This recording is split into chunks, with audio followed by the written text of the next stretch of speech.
It's been 3 months since Curiosity landed, and the first real problem may be on the horizon.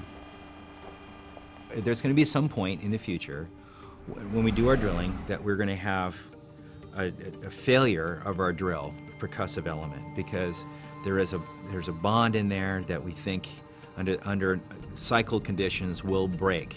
And we discovered that testing some time back. It was too late to fix.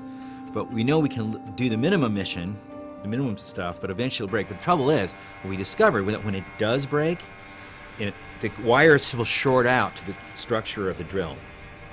Once it does that, unless you do something about it, all hell breaks loose electronically, because it takes our power bus and rattles it around. And it's the strangest thing. It's an electrical thing. That's how the motor is being driven. It's being driven on and off like this very quickly at 30,000 times a second. And with those things short, it takes the whole spacecraft with it. So it's almost like the drill grabs the rover and shakes the whole thing electronically.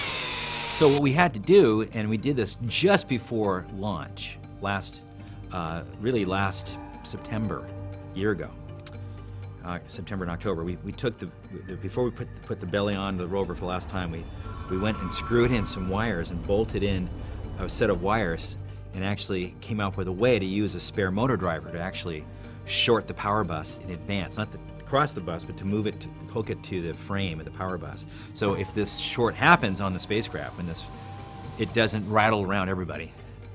But we've been testing it. We have found that by even activating that, it screws some people up. It's like the inertial measurement system gets messed up.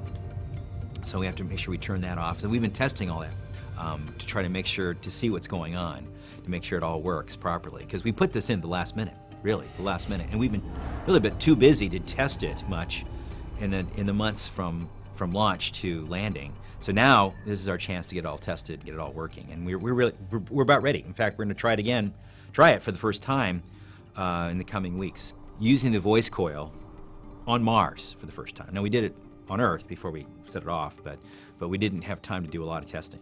Yeah, so the thing is, a basic coil that goes bang, bang, bang, bang, this into the drill, just like same thing. If you took apart your hammer drill, you'd find a moving coil that goes back and forth, and it whacks away at the chisel, right? Because we call it a drill, but it's really a rotating chisel that goes chuk, chuk, chuk, chuk, chuk, chuk, chuk, and it just carves away at the rock. That's why it's so effective.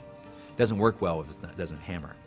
So we need to get that. So that's the kinds of things we've been working on in the last month or so to get that ready, so we can actually drill rock. Very soon, Curiosity will attempt to drill into rocks near an area called Point Lake. Then we'll know if the drill will work, and perhaps for how long. This is Rod Pyle for Space.com. Space.com.